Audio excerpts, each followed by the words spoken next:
리얼리티 트랜서핑 제43장. 어떤 사람이 나이가 들어가면서 비로소 인생의 멋을 알게 되는 경우도 있고, 성공 가두를 달리던 젊은이가 완전히 밑바닥으로 굴러 떨어지는 경우도 있는 법이다. 그러나 전반적으로 모든 세대가 나이가 들수록 세상이 나빠진다는 사실에 동의하고, 각 세대의 층들은 이런 식으로 변해간다. 나이 든 세대의 층은 더 나쁜 쪽으로 옮겨가고, 젊은 세대의 층은 뒤에 처져 남는다. 그러나 결국 젊은 세대의 층도 기본적으로 같은 방향으로 움직여가고 있다. 이런 편차는 점진적으로 일어나며 출발점은 언제나 낙관적인 관점이다. 이것이 바로 세상이 온통 지옥으로 변해버리지 않는 이유다.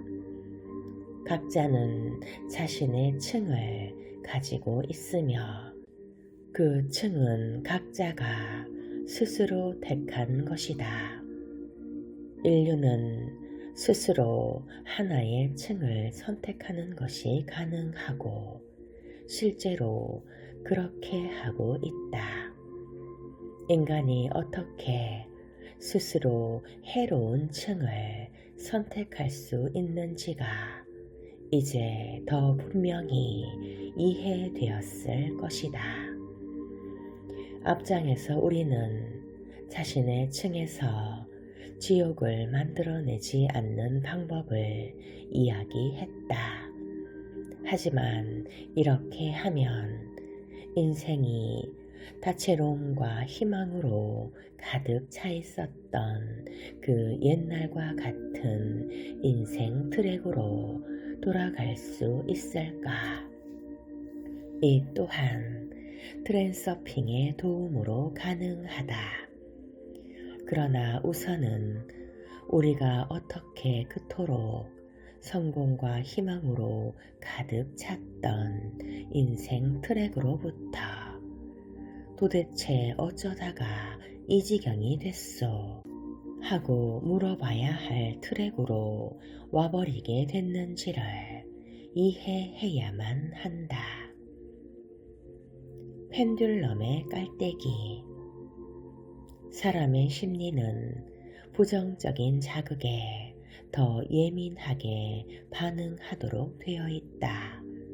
그것은 바라지 않았던 소식, 적대적인 행동, 위험한 일, 단순히 부정적인 에너지 등이 될 수 있다. 물론 긍정적인 영향도 강한 감정을 불러 일으킬 수 있다. 그러나 그 강도로 따지자면 두려움과 분노가 기쁨과 행복을 훨씬 능가한다. 이렇게 차이가 생긴 원인은 두려움과 분노가 생존을 위해 매우 중요했던 원시 시대로부터 유래한 것이다. 그런 환경에서 기쁨이 무슨 소용이 있었겠는가? 기쁨은 자신을 방어하는 데도 도움이 되지 않고, 위험을 피하거나 먹을 것을 얻는데도 도움이 안 된다. 그 이후로도 인류사를 통틀어 인생은 늘 괴로움과 곤란으로 가득 차 있었다. 그리고 기쁨과 행복보다는 슬픔과 두려움을 더 많이 가져다 주었다. 기쁨과 행복은 어느새 덧없이 사라져 버리지만, 우울하고 절망스러운 생각에는 더 쉽게 빠져드는 인간의 성향도 바로 여기에 기인한다. 보통 사람이 기쁨이 너무 넘쳐서 괴로워한다는 말을 들어본 적이 있는가? 반면에 스트레스와 우울증에 시달리는 사람들은 너무나 흔하다. 펜듈럼, 특히 대중매체는 이러한 인간의 특징을 적극적으로 이용하고 있다. 뉴스에서 좋은 소식을 듣는 일은 드물 것이다. 뉴스는 보통 이런 식이다. 부정적인 사실 하나가 당신의 이목을 끈다. 당신은 그 스토리를 따라가고 새로운 세부 내용들이 밝혀진다. 그런데 그 모든 세부 내용은 다양한 방법으로 대중의 입맛을 당기도록 각색되어 있다. 똑같은 식으로 우리는 또 다른 뉴스들을 접한다. 대참사, 자연재해, 테러, 전쟁 등등. 여기서 작용하는 패턴을 주목하라. 사건은 나선상으로 전개된다. 처음에는 사건의 줄거리가 제공된다. 그 다음 스토리가 전개되면서 세부 내용이 드러난다. 긴장이 증가하면서 마침내 정점에 이른다. 감정은 벌써 최고조로 불타오르고 있다. 그리고 마지막으로 스토리는 결말을 맺는다. 모든 에너지는 공간으로 흩어지고 시청자에게는 일시적인 평온이 찾아온다. 파도들이 해변에 부딪히는 모습을 떠올려 보라. 그와 똑같은 원리로 끝없는 TV 시리즈가 만들어진다. 객관적인 시각으로 보면 거기에 특별한 것은 아무것도 없다. 드라마는 모두가 말 그대로 허공 속에서 꾸며낸 이야기다. 그럼에도 불구하고 당신은 두세 번만 보면 거기에 말려든다. 왜 그럴까?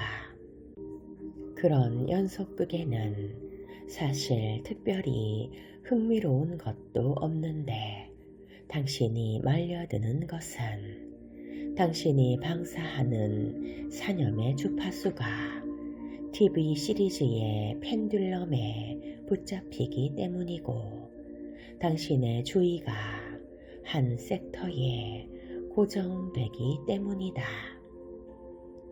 위의 나선형 전개 과정의 메커니즘을 살펴보자. 처음에는 시청자 또는 청취자나 독자는 이론상 그를 흥분시킬 수 있는 사실을 접한다. 그것이 다른 나라에서 일어난 부정적인 사건에 관한 뉴스라고 가정해보자. 이것이 파괴적인 펜듈럼이 가해오는 첫 번째 자극이다. 그 뉴스가 어떻게든 그에게 힘을 발휘한다면 그는 그 자극에 반응하기 시작한다. 그는 그 사건에 대한 자신의 태도를 표하고 그 사건에 공감한다. 즉, 그에 대한 반응으로서 그는 펜듈럼의 첫 자극과 동일한 주파수로 동일한 종류의 에너지를 방사한다. 그는 다른 무수한 사람들과 마찬가지로 거기에 관심을 보이고 동참함으로써 펜듈럼에 응답을 준 것이다. 그가 방사하는 에너지는 펜듈럼과 공명 상태가 되고, 그래서 그 에너지는 증가하기 시작한다. 대중매체는 그 뉴스를 계속 보도한다. 시청자는 흥미를 가지고 그 사건의 추이를 지켜본다. 그래서 펜듈럼은 다시 한번 영향을 공급받는다. 이것이 바로 펜듈럼이 지지자를 함정으로 유혹하여 에너지를 빨아먹는 방법이다. 이런 뉴스에 흥미를 느끼는 사람들은 부정적인 에너지가 자기에게 접근하는 것을 허용하는 것이다. 이리하여 그들은 당장은 관찰자로서 게임에 말려든다. 얼핏 보기는 특별한 일은 아무것도 일어나지 않았다. 너무나 일상적인 일이다. 누군가가 파괴적인 펜듈럼에게 자신의 에너지를 조금 먹여주는 것이 뭐가 어쨌다는 건가? 그것이 실제로 그의 건강에 영향을 준 것은 아니다.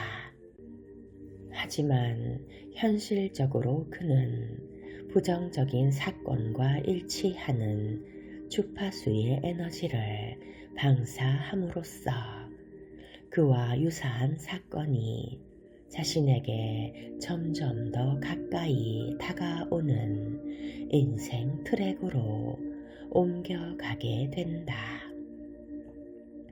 그는 그 사건의 줄거리에 창조에 참여하고 그것이 나선상으로 전개되는 현장에 와 있는 자신을 발견하게 된다. 나선은 점점 빠르게 풀려나면서 마치 깔때기처럼 그를 빨아당긴다. 그와 펜듈럼 사이의 상호작용은 점점 더 긴밀해지고 그는 이미 그런 사건들을 자기 인생에 피할 수 없는 일부인 것처럼 받아들이고 있다. 그의 관심사는 좁혀지고 가는 데마다 온갖 나라의 유사한 사건들에 관한 새로운 사실들이 발견되기 시작한다. 그는 이런 뉴스에 대해 가까운 친구나 친척들과 토론을 벌이고 그들은 흥미와 동정심을 보여준다. 펜듈럼의 에너지는 점점 더 커지고 그는 스스로 방사하는 산염 에너지의 주파수에 의해 더 이상 관찰자가 아니라 그 사건에 직접 참여하게 되는 인생 트랙으로 점점 더 가까이 다가간다.